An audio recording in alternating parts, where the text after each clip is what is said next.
Jizzax viloyati Arnasoy tumani Chinobod mahallasidagi 28-konturdagi yer maydoniga, yoshlarga ajratilgan yer maydoniga bir kontur bir mahsulot tamoyili asosida kunjut mahsuloti ekilgan.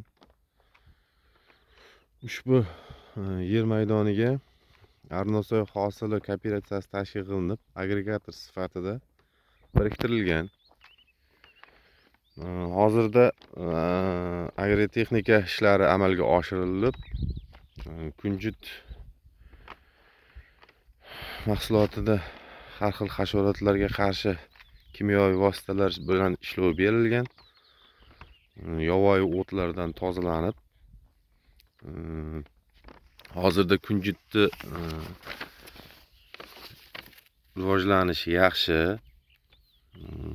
ishlov holatlari, rivojlanib kelayotgan holatlari yaxshi.